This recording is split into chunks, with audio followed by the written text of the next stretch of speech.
Parking fees ലാഭിക്കാനായി ദുബായിൽ ഒരു Asian പ്രവാസി ചെയ്ത ഒരു വിദ്യ 5000 ദിർഹം ഫൈൻ കൊടുക്കേണ്ട ഒരു അവസ്ഥയിലേക്ക് എത്തി. ദുബായിലെ ഖിസൈസിലാണ് ഈ സംഭവം നടന്നത്. ദുബായ് പോലീസ് പുറത്തുവിട്ടിരിക്കുന്ന വിവരങ്ങൾ അനുസരിച്ച് ഖിസൈസിലെ പാർക്കിംഗ് ഏരിയയിൽ സ്ഥിരമായി വാഹനം പാർക്ക് ചെയ്യുന്ന ഒരു പ്രവാസിയാണ്.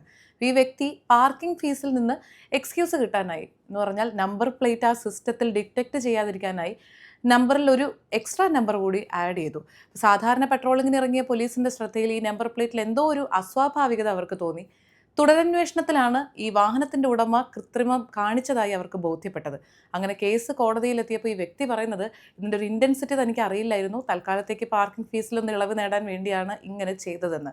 എന്നാൽ സംഭവം അപ്പോഴേക്കും ക്രിമിനൽ കേസായി പരിഗണിച്ചു കഴിഞ്ഞിരുന്നു. 5000 ദിർഹംസാണ് ഇതിനിപ്പോൾ ഫൈൻ ഈടാക്കിയിരിക്കുന്നത്. ഇങ്ങനെ തീവ്രത അറിയാതെ അല്ലെങ്കിൽ നിസാരമെന്ന് കരുതുന്ന പല പ്രശ്നങ്ങൾക്കും വലിയ തുക ഫൈനും കർശനമായ നിയമ നടപടികളും നേരിടേണ്ടി വരും എന്ന് ഒന്ന് ഓർമ്മിപ്പിക്കാൻ വേണ്ടിയാണ് ഈ സംഭവം നമ്മളിന്ന് സൂചിപ്പിച്ചത്. ഷാർജ അന്താരാഷ്ട്ര പുസ്തകോത്സവത്തിന് ഇന്ന് സമാപനമായി.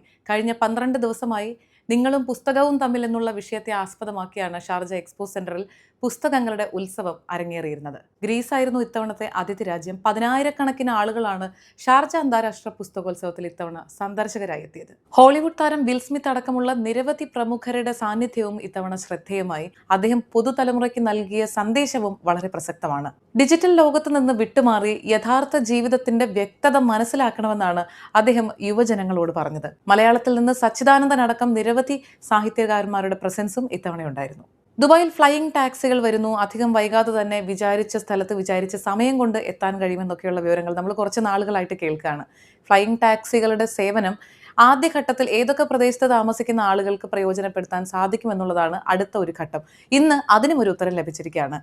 ദുബായിലെ പ്രധാനപ്പെട്ട 4 ബോർഡിംഗ് പോയിന്റ്സ് എന്ന് അതോറിറ്റീസ് പ്രഖ്യാപിച്ചിട്ടുണ്ട് ഈ ഫ്ലൈയിങ് ടാക്സികൾക്കായുള്ള. ഒന്നാമത്തേത് ദുബായിലെ ഏറ്റവും വലിയ റീറ്റെയിൽ ഹബ്ബായ ദുബായ് മാളിനോട് ചേർന്നുള്ള ഇമാർ പ്രോപ്പർട്ടീസ്, മറ്റൊന്ന് അറ്റ്ലാന്റിസ് ദ റോയൽ, അടുത്തത് വാസൽ അസറ്റ് മാനേജ്മെന്റ് ഗ്രൂപ്പ്, നാലാമതായി നമുക്കൊക്കെ അറിയുന്ന ദുബായ് എയർപോർട്ടിനോട് ചേർന്നുള്ള ദുബായ് വെർട്ടിപോർട്ട്. ഇതിന്റെ നിർമ്മാണ പ്രവർത്തനങ്ങൾ ഏകദേശം 60% പൂർത്തിയായതായും അറിയിപ്പ് വന്നിട്ടുണ്ട്. ദുബായ് വാർത്ത നൈറ്റ് അപ്ഡേറ്റ്സ് 2025 നവംബർ 16 ഞായറാഴ്ച. Night updates supported by Prime Health, Hashim Hypermarket, Kalyan Jewellers, Lulu, Partha Signature, Abu Shagara Sharjah, White House Advocates and Legal Consultants, Tasi Gold and Diamonds, eLessons.net, Explore Education, Kisa Floor Mills, Best Express Cargo, Travel and Movers, Fira Foods, Gold Star Rent-A-Car, Al Lusud Cargo, Areen Group of Companies, Ayurmana Ayurveda and Panchakarma Center.